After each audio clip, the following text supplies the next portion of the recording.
पिछले एपिसोड में आपने देखा, मीशा और उसके दोस्त एक दिन आर्केड में गए जहां शौर्य पहली बार खुलकर मुस्कुराया और मीशा के साथ अपने खोल से बाहर आया।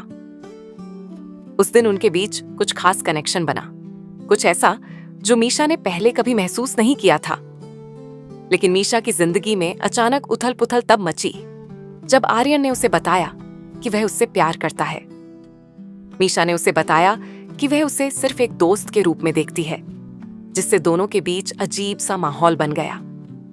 सब उसे शौर्य के प्रति अपनी भावनाओं के बारे में छेड़ते रहे, लेकिन मीशा अभी अपने दिल की सुनने को तैयार नहीं थी। अर्जुन भी उसके करीब आने लगा, जिससे उसका दिमाग और उलझ गया। बारिश के एक दिन मीशा ने फैसला किया कि अब दिखावा करना बंद करने का समय आ गया है। उसे अपनी सच्ची भावनाओं का सामना करना होगा, चाहे वह कुछ भी हो। अब आगे देखिए, मैं कई घंटों से घर पर थी, लेकिन चारों ओर की खामोशी अजीब लग रही थी। मैंने खुद को भटकाने की कोशिश की, लिविंग रूम से टीवी की आवाज या मेरे फोन की थाप सुनकर, लेकिन यह सब काफी नहीं था। मैं उस महसूस को नहीं मिटा पा रही थी कि कुछ सही नहीं है, जैसे कोई भारी बोझ मुझ पर दबा हुआ है जिससे मैं बच नहीं पा रही थी। बारिश स्कूल के बाद फिर से शुरू हो गई थी, इस बार ज्यादा तेज, भारी, खिड़कियों पर बूंदें गिर रही थीं, जैसे प्रकृति खुद मेरे विचारों को डुबोने की कोशिश कर रही हो। मैंने दिन का अधिकांश समय आर्यन से बचने में बिताया, फिर भी ये नहीं जानती थी कि उसके सामने कैसे आना है, जब सब कुछ हमारे बीच बदल चुका था। और फिर शौर्य था, जो हमेशा तब मौजूद लगता था जब मुझे किसी की जरूरत होती थी। लेकिन क्या यह सच में उसकी परवाह करने के लिए था, या यह सिर्फ दोस्ती का आराम था जिसे मैं थामे हुए थी? लेकिन यह असली मुद्दा नहीं था। असल समस्या यह मेरा परिवार था, या शायद उसका अभाव। मैं एक ऐसे घर में बड़ी हुई जो चीजों से भरा था, लेकिन भावनाओं से नहीं। मेरे पास एक पिता थे, लेकिन वह हमेशा काम में इतना व्यस्त रहते थे कि मेरी जरूरतों पर ध्यान नहीं देते थे। मेरी माँ थी, लेकिन वह अब एक अलग इंसान थी, एक अजनबी जो मुस्कान पहनती थी जो उसकी आंखों तक नहीं पहुंचती थी। उसके शब्द अच्छे थे, लेकिन उनमें वह गर्मजोशी नहीं थी जो पहले हुआ करती थी, वही गर्मजोशी जो मुझे सुरक्षित महसूस कराती थी। जब मैं छोटी थी, मेरी माँ हमेशा मेरी ताकत रही। वह वही थी जो मुझे स्कूल छोड़ने जाती, जो सुनिश्चित करती कि मेरे पास हर चीज हो। लेकिन सब कुछ मेरे माता पिता के तलाक के बाद बदल गया। वे कभी परफेक्ट नहीं थे, लेकिन वे एक साथ थे और यही काफी था। या कम से कम मुझे ऐसा लगता था। दरारें तब दिखने लगीं जब मेरे पिता ने अपने काम पर ध्यान देना शुरू किया, और माँ, वह अपने में सिमटने लगी। उसने इस बारे में ज्यादा बात नहीं की, उसके पीछे की वजहों के बारे में, लेकिन मैंने देखा कि वह मेरे स्कूल के कार्यक्रमों में आना बंद कर दिया। कैसे उसने मेरे दिन के बारे में पूछना बंद कर दिया, कैसे वह और भी ज्यादा सोने लगी। यह अकेलापन सबसे ज्यादा दुख देता था, उस इंसान द्वारा अनदेखा होना जिसे तुम्हें सबसे अच्छे से समझना चाहिए। मैंने इसे लंबे समय से नहीं सोचा था, लेकिन हाल ही में वे यादें वापस आने लगीं। जैसे वो दिन जब माँ मेरे पास बैठती, मुझे अपने बाहों में समेटे, कहती कि सब ठीक होगा। लेकिन अब ऐसा लगता था कि वह मीलों दूर है, भले ही वह उसी कमरे में हो। हमारे बीच का तनाव स्पष्ट था। वह मुझे बचाना चाहती थी, लेकिन उसे नहीं पता था कैसे। वह मुझसे प्यार करना चाहती थी, लेकिन कहीं ना कहीं मैंने उसे खो दिया था। और अब मैं उसके साथ उन चीजों के बारे में बात भी नहीं कर सकती थी जो मायने रखती थीं। मेरे बेडरूम के दरवाजे पर एक अचानक दस्तक ने मेरी सोच को तोड़ दिया। मिशा, मेरी माँ की आवाज दूसरी तरफ से आई। उसका स्वर नरम था, सावधानी से, जैसे वह अंडे पर चल रही हो। मुझे तुमसे थोड़ी बात करनी है। मैंने गहरी सांस ली और जवाब दिया, हाँ आओ। दरवाजा धीरे धीरे खुला और मेरी माँ अंदर आई। उसकी उपस्थिति जानी पहचानी और अजनबी दोनों थी। उसके चेहरे पर थकावट थी, वह थकावट जो बिना कुछ कहे बहुत कुछ कहती थी। उसके भूरे बाल, जो पहले चमकीले और व्यवस्थित थे, अब एक तरह के अस्त व्यस्त बन में बंधे थे, और उसकी आंखों में वह उदासी थी जो हाल ही में उसे परेशान कर रही थी। वह दरवाजे के पास एक पल खड़ी रही, जैसे सही शब्दों को खोजने की कोशिश कर रही हो। फिर उसने कहा, मुझे पता है कि हमारे बीच हाल ही में चीजें आसान नहीं रही हैं, और मैं सिर्फ तुम्हें यह बताना चाहती हूं कि मैं कोशिश कर रही हूं मिशा। मुझे पता है कि मैं वह मां नहीं बनी जो तुम्हें चाहिए, लेकिन मैं यहां हूं। मुझे नहीं पता था कि कैसे प्रतिक्रिया दूं। उसके द्वारा कहे गए शब्द अच्छे थे, लेकिन वे एक ऐसे घाव पर पट्टी की तरह महसूस हुए जो कभी नहीं भरा। मैंने उसे देखा, सच में उसे देखा, पहली बार थोड़े समय में, और मैंने उसके चेहरे पर थकान, उसकी आंखों में उदासी देखी, और यह मुझे सोचने पर मजबूर कर दिया, मैंने इसे देखने में कब रुका? मुझे नहीं पता कि चीजें कैसे ठीक करूं ना मां, मैंने अंततः फुसफुसाते हुए कहा। मेरी आवाज कांप रही थी। मुझे यहां तक नहीं पता कि क्या टूटा है। वह मेरे बगल में बिस्तर पर बैठ गई, उसकी दृष्टि नरम हो गई। मुझे पता है, मुझे पता है, उसने धीरे से कहा। मुझे बस नहीं पता कि इसे कैसे सही करूं, लेकिन मैं अभी भी तुम्हारी मां हूं मिशा, मैं अभी भी यहां हूं, और मैं तुम्हारे लिए वहां रहना चाहती हूं। मुझे बस नहीं पता कैसे। मुझे नहीं पता था कि उस पर क्या कहना है। मैंने कभी नहीं समझा कि हमारे बीच की दूरी का कारण क्या है। क्या यह उसकी अवसाद थी, या यह तथ्य कि हम दोनों अपने बोझ को अकेले उठा रहे थे? लेकिन जो मुझे पता था वह यह था, मैं अब यह दिखावा नहीं कर सकती कि सब कुछ ठीक है। मैं अकेली नहीं रहना चाहती मां, मैंने स्वीकार किया, शब्दों का बोझ पहले से कहीं ज्यादा महसूस करते हुए। मुझे तुम्हारी जरूरत है। उसने आगे बढ़कर मेरा हाथ अपने हाथ में लिया। उसकी उंगलियां मेरी ठंडी त्वचा के खिलाफ गर्म थीं। मुझे खेद है, उसने फुसफुसाते हुए कहा। उसकी आवाज मुश्किल से सुनाई दी। मैं और कोशिश करूंगी, मैं वादा करती हूं। अगले दिन स्कूल में सब कुछ अजीब तरह से अलग लग रहा था। एक अजीब सी स्पष्टता थी, जैसे मैं अंततः सांस ले पा रही थी। मुझे नहीं पता था कि मेरी मां के साथ क्या होगा, या हमारी बातचीत के बाद हमारे रिश्ते में कैसे बदलाव आएगा। लेकिन लंबे समय में पहली बार मुझे ऐसा लग रहा था कि मैं अब अकेले बोझ नहीं उठा रही थी। शौर्य ने मुझे पहले क्लास के लिए हॉल में मिलाया। उसने मुझे वह परिचित नरम मुस्कान दी, वह मुस्कान जो सब कुछ कम जटिल, कम भारी महसूस कराती थी। हे, कैसे हो? उसने हल्के फुल्के अंदाज में पूछा, लेकिन मैं बता सकती थी कि वह केवल यही सवाल नहीं पूछ रहा था। मुझे नहीं पता, मैंने ईमानदारी से जवाब दिया। मेरे शब्दों में गहराई थी। चीजें जटिल हैं, मैं समझता हूं मिशा, उसने कहा। उसकी आंखें मेरी आंखों से मिल गईं। मैं यहां हूं अगर तुम्हें मेरी जरूरत हो, ठीक है? उसके शब्द साधारण थे, लेकिन उन्होंने मुझे एक ऐसे तरीके से छुआ जिसे मैंने उम्मीद नहीं की थी। मैं अपने ही संसार में इतनी डूबी हुई थी कि मैं उन लोगों को पहचानना भूल गई थी जो वास्तव में मेरे लिए वहां थे, जो वास्तव में मेरी परवाह करते थे।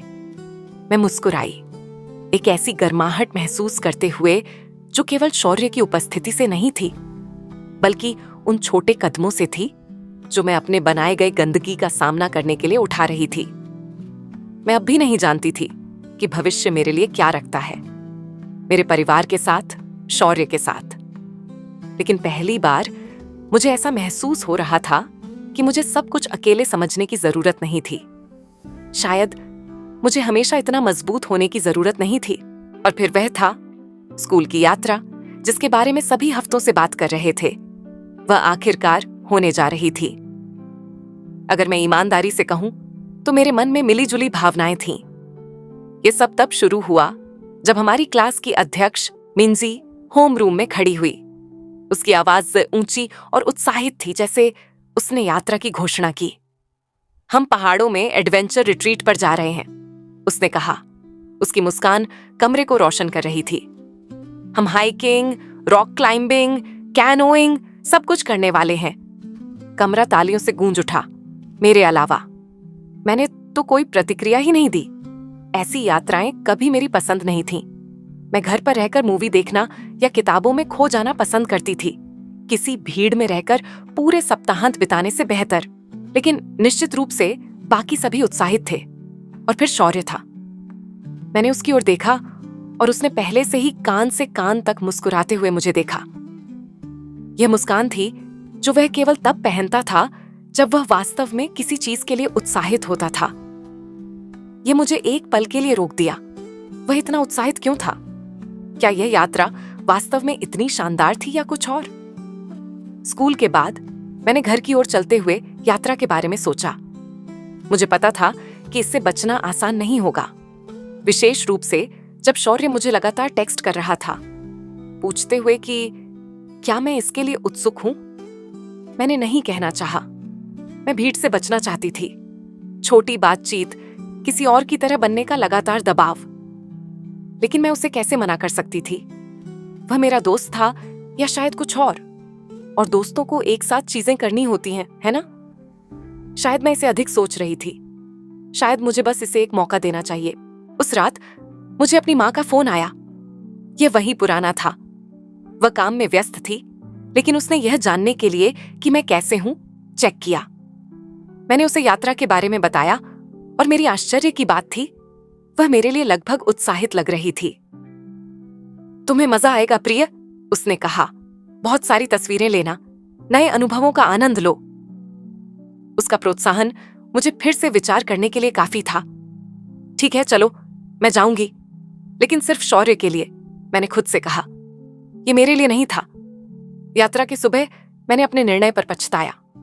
मैंने रात भर पैकिंग की थी, सुनिश्चित किया कि मेरे पास हर चीज है, कपड़े, नाश्ता, मेरी पानी की बोतल। लेकिन जब मैंने पैक किया, तब भी मुझे लगा कि मैं इस यात्रा के लिए तैयार नहीं हूं। जब मैं स्कूल पहुंची तो मैंने शौर्य को बसों के पास मिला। वह वहां एक मुस्कान के साथ खड़ा था, उसका बैकपैक उसके कंधे पर लटका हुआ। हे, तुम आ गई, उसने कहा। उसका स्वर हल्का और खेलकूद भरा था। क्या तुम अपने जीवन की सबसे शानदार यात्रा के लिए तैयार हो? मैं आश्वस्त नहीं थी। क्या यह सच में इतनी शानदार होगी? मैंने एक भौं चिढ़ाते हुए पूछा। शौर्य हंस पड़ा, अपने सिर को हिलाते हुए। तुम देखोगी, मुझ पर विश्वास करो, यह अद्भुत होने वाला है। हम बहुत मस्ती करने वाले हैं। वह बस इतना उत्साही था। मैं इसे नहीं समझ पा रही थी, लेकिन फिर भी मैंने सिर हिलाया।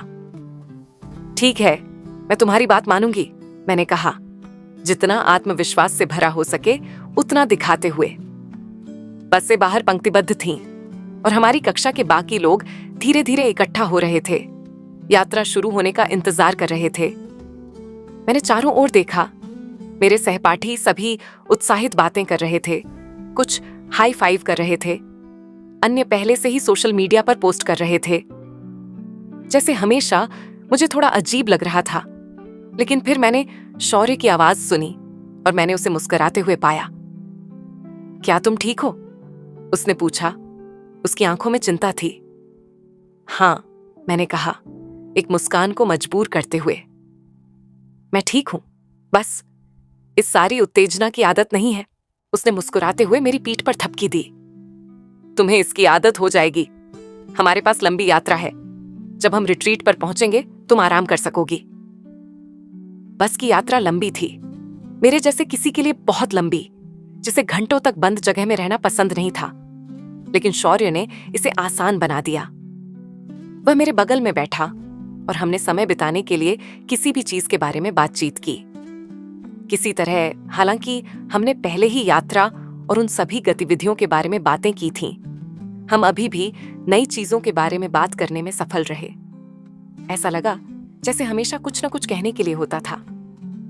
यात्रा हमें घुमावदार रास्तों से ले जा रही थी। दृश्य शहर की कंक्रीट की दहशत से लेकर कृषि के हरे पहाड़ियों तक बदल रहा था। मैं इसे नकार नहीं सकती थी, हालांकि मैं अब भी अस्वस्थ महसूस कर रही थी। इतने लोगों के बीच रहना, गतिविधियों में भाग लेना, ये मेरे लिए मजा नहीं था। लेकिन मैं शौर्य को निराश नहीं करना चाहती थी। जैसे ही हम रिट्रीट केंद्र के करीब पहुंचे, मैंने खुद को और अधिक चिंतित होते पाया। मैं चुनौतियों के बारे में नर्वस थी, समूह गतिविधियों के बारे में, उस मौके के बारे में कि मैं खुद को शर्मिंदा कर दूंगी। लेकिन जब हम पार्किंग लॉट में पहुंचे और पेड़ हमारे ऊपर झुकने लगे, तब एक अजीब सा शांति का एहसास मुझ पर छा गया। हम यहां थे और अब मुझे इसे बेहतर बनाने के लिए प्रयास करना था। हमने बस से उतरते ही मुख्य लॉज के सामने इकट्ठा हुए, जहां हमारे शिक्षकों ने अगले कुछ दिनों का कार्यक्रम समझाया। हाइकिंग, रॉक क्लाइंबिंग, कैनोइंग, ये सभी चीजें थीं जिनके लिए मैं विशेष रूप से उत्साहित नहीं थी। लेकिन शौर्य पूरी तरह से तैयार था, प्रशिक्षक की हर बात पर उत्साह से सिर हिलाते हुए। तो कौन थोड़ी रोमांच के लिए तैयार है? हमारे प्रशिक्षक ने पूछा, एक मुस्कान के साथ समूह की ओर देखते हुए। कुछ ज्यादा उत्साही छात्रों से कुछ जयकारें आईं, लेकिन मैं चुप रही। शौर्य दूसरी ओर अपना हाथ ऊंचा उठाते हुए बोला, मैं। उसकी आवाज उत्साह से भरी थी। मैं हंसने से खुद को नहीं रोक सकी। बिल्कुल तुम, मैंने अपने आप में कहा, लेकिन उसने मेरी बात सुन ली और मुझे एक मुस्कान दी। तुम वहां पहुंचोगी, उसने कहा। तुम्हें बस छोड़ना होगा और यात्रा का आनंद लेना होगा। ये कहना आसान था, लेकिन जैसे ही हम जंगल में पहले हाइक पर निकले, मैंने खुद को पल में डूबा हुआ पाया। जंगल के पेड़ हमारे ऊपर ऊंचे खड़े थे, जिनकी छायाएं जंगल के फर्श पर बिखरी थीं, और ठंडी हवा मेरी फेफड़ों में भर गई। पहली बार ऐसा लगा जैसे मैं वास्तव में आराम कर सकती हूं। शौर्य मेरे बगल में चल रहा था, मेरे साथ बातचीत करते हुए विभिन्न मार्गों के बारे में, जिसे उसने पहले हाइक किया था। उसकी उत्साहवर्धक बातें संक्रमित थीं। मैंने बिना जाने मुस्कुराना शुरू कर दिया, उसकी कहानियां सुनते हुए, जैसे हम पहाड़ की ओर बढ़ रहे थे। स्कूल का दबाव, उम्मीदें, लगातार दबाव, यह सब जैसे बहुत दूर लग रहा था। फिर बस ऐसा ही हुआ। मैंने एक चीज महसूस की, शायद शौर्य सही था, शायद यह यात्रा मजेदार होगी। लेकिन जैसे जैसे हम चलते गए, मैं एक चीज को नजरअंदाज नहीं कर सकती थी। शौर्य मुझे जिस तरह देख रहा था, यह सूक्ष्म था, लगभग अदृश्य, लेकिन यह वहां था, और यह मेरे दिल को तेजी से धड़कने पर मजबूर कर रहा था, जितना मैं मानने को तैयार नहीं थी। वह क्यूट है, मैंने मन में सोचा, और अचानक मुझे एहसास हुआ कि यह यात्रा सिर्फ दृश्य परिवर्तन नहीं होगी। क्या होगा अगर यह सब कुछ बदल दे? जंगल में हाइक के दौरान हमारे साथियों की हंसी और बातचीत गूंज रही थी, लेकिन मैंने खुद को शौर्य के करीब महसूस किया। उसकी बातें, उसकी मुस्कान, सब कुछ, मुझे ऐसा लगा जैसे मैं एक नई दुनिया में कदम रख रही हूं, जहां मेरी चिंताएं पीछे रह गई हैं। जैसे जैसे हम चढ़ाई करते गए, मैंने महसूस किया कि यह सिर्फ शारीरिक चुनौती नहीं थी, ये एक भावनात्मक यात्रा थी, जहां मैं अपने डर और चिंताओं से जूझ रही थी। शौर्य ने मेरे हाथ को हल्का सा पकड़कर कहा, चलो हम और ऊपर चलते हैं, तुम कर सकती हो। उसकी समर्थन भरी आवाज ने मुझ में आत्मविश्वास भर दिया। मैंने अपने कदम बढ़ाए और धीरे धीरे पहाड़ की चोटी की ओर बढ़ने लगी। जब हम चोटी पर पहुंचे तो मैंने चारों ओर फैली हुई प्राकृतिक सुंदरता को देखा। सूरज की किरणें पेड़ों के बीच से छनकर आ रही थीं और नीचे की घाटी अद्भुत लग रही थी। यह तो बेमिसाल है, मैंने कहा। मेरे चेहरे पर एक बड़ी मुस्कान थी। शौर्य ने मुझे देखा, उसकी आंखों में एक चमक थी। मैंने कहा था कि तुम इसे पसंद करोगी, उसने कहा, और मैंने महसूस किया कि उसका उत्साह मुझ पर भी छा गया था। हमने कुछ समय वहां बिताया, हंसते हुए और तस्वीरें खींचते हुए। उस पल में मैंने अपनी सारी चिंताओं को भुला दिया।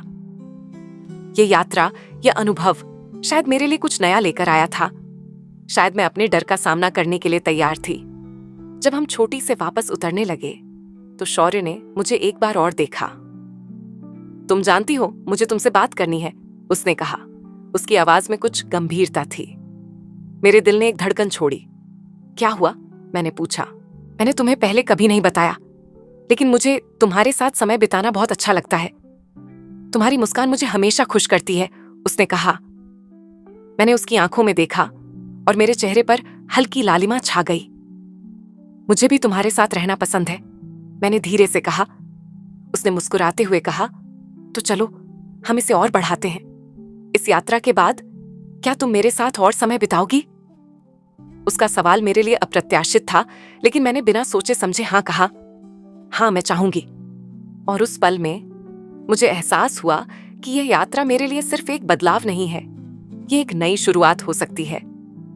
हमने जैसे जैसे यात्रा के बाकी हिस्से को पूरा किया, मैंने अपने भीतर एक नई ऊर्जा महसूस की। शायद मेरे जीवन में नए अनुभवों की जरूरत थी। शायद शौर्य के साथ बिताए समय ने मुझे कुछ नया सिखाया। मैंने सोचा कि खुद को खोलने का समय आ गया है और मैंने अपने दिल को नए अवसरों के लिए खोल दिया। जैसे जैसे हम रिट्रीट के बाकी दिनों में आगे बढ़े, मैंने महसूस किया कि ये यात्रा सिर्फ एक छुट्टी नहीं थी, ये मेरे जीवन के एक नए अध्याय की शुरुआत थी। मैंने खुद को पूरी तरह से जीने का निर्णय लिया और शायद शौर्य के साथ ये नया बंधन भी एक सुंदर कहानी की शुरुआत हो सकता है।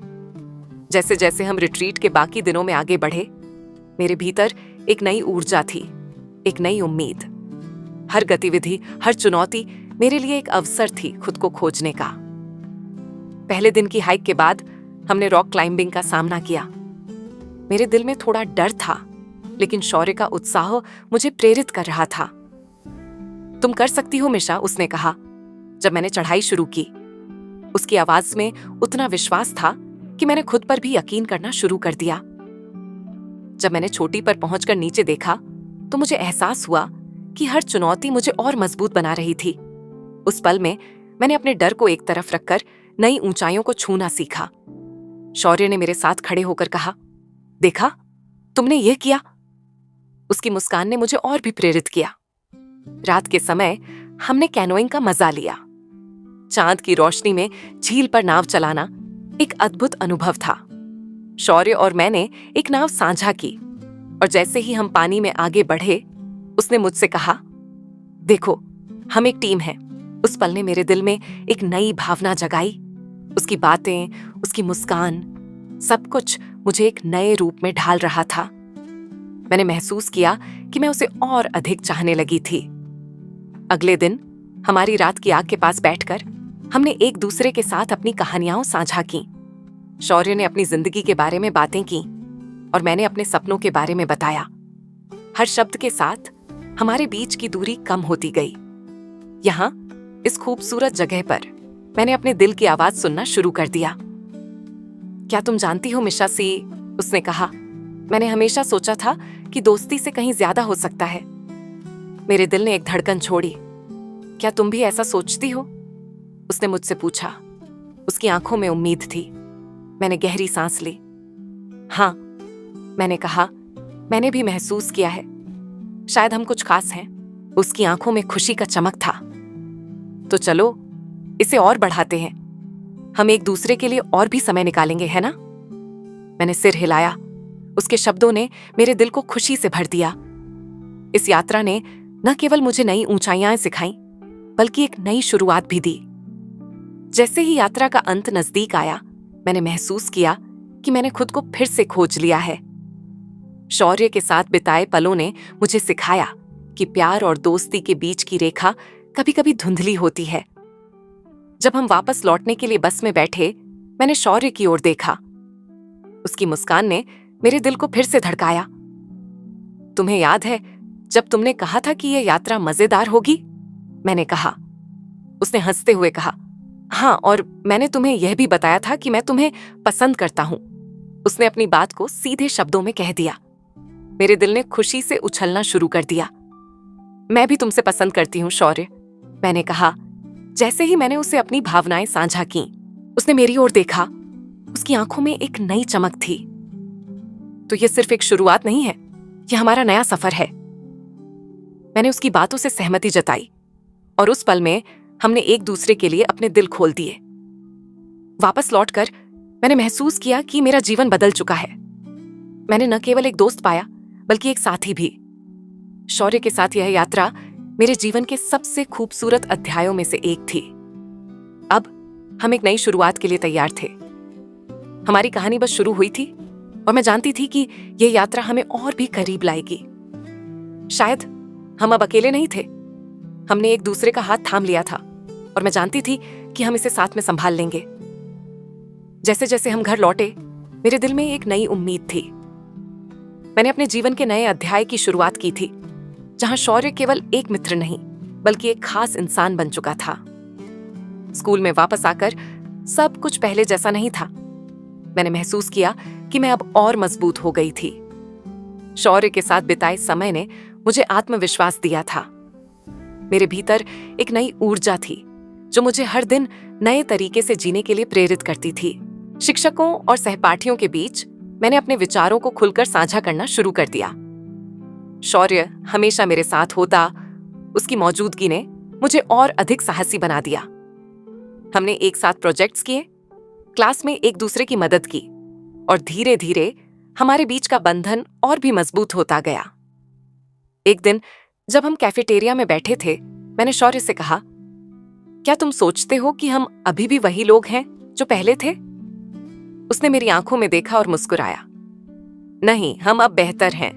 हमने एक दूसरे को समझा है और यही सबसे महत्वपूर्ण है। उसकी बातों ने मुझे और भी खुश कर दिया। हाँ, हम एक दूसरे के लिए खड़े हैं, मैंने कहा, और मुझे लगता है कि यह सिर्फ शुरुआत है। शौर्य ने मेरी बातों का समर्थन किया। हमारी दोस्ती और भी गहरी होगी। तुम्हारे साथ बिताए गए हर पल कीमती हैं। मैंने उसकी बातों को महसूस किया और मैंने एक नई दिशा में अपने दिल को खोल दिया। जैसे जैसे महीने बीतते गए, हमने एक दूसरे के लिए अपनी भावनाएं और गहरी की। हमारा रिश्ता केवल दोस्ती के स्तर से बढ़कर एक रोमांटिक बंधन में बदल रहा था। शौर्य के साथ बिताया हर पल मेरे लिए एक नया अनुभव था। एक शाम जब हम एक पार्क में टहल रहे थे, शौर्य ने मुझे रोका। मिशा, क्या तुम जानती हो कि मैं तुमसे कितना प्यार करता हूं? उसकी आवाज में एक गंभीरता थी जो मेरे दिल को छू गई। मैं भी तुमसे प्यार करती हूं शौर्य, मैंने कहा। मेरी आंखों में आंसू थे, पर ये खुशी के थे। उसने मुझे गले लगाया और मैं उस पल में पूरी तरह से खो गई। हम इसे साथ में निभाएंगे, है ना? उसने पूछा। मैंने सिर हिलाया। हाँ, हमेशा। हमने उस दिन एक नई शुरुआत की। हमने अपने रिश्ते को नए सिरे से परिभाषित किया। हम एक दूसरे के लिए खड़े थे और हम जानते थे कि हम इसे एक साथ संभाल लेंगे। इस यात्रा ने मुझे सिखाया कि प्यार और दोस्ती का बंधन कितनी गहराई से जुड़ा होता है। अब मैं जानती थी कि सच में एक साथी का होना कितना खूबसूरत होता है। हमारे लिए यह सिर्फ एक कहानी नहीं थी, यह हमारी जिंदगी का एक नया अध्याय था। हमने एक साथ चलते रहने का निर्णय लिया, जिसमें हर कदम हमें और करीब लाएगा। और मैं जानती थी कि यह हमारा खूबसूरत सफर सिर्फ शुरू हुआ है। अगर आपको हमारी कहानी पसंद आई तो हमारे चैनल को सब्सक्राइब करना न भूलें। आपका एक सब्सक्रिप्शन हमें और बेहतर कंटेंट बनाने के लिए प्रेरित करता है। इस वीडियो को लाइक करें अगर आपने मिशा और शौर्य की यात्रा को दिल से महसूस किया। आपका समर्थन हमारे लिए बहुत मायने रखता है। कमेंट सेक्शन में हमें बताएं, आपको किस पल ने सबसे ज्यादा प्रभावित किया? क्या आपके जीवन में भी ऐसा कोई खास रिश्ता है? अपने विचार और अनुभव साझा करें। हमें आपकी बात सुनने का इंतजार है। हमारे साथ इस रोमांचक सफर में जुड़े रहें। आपका प्यार और समर्थन हमें और आगे बढ़ने के लिए प्रेरित करता है। धन्यवाद।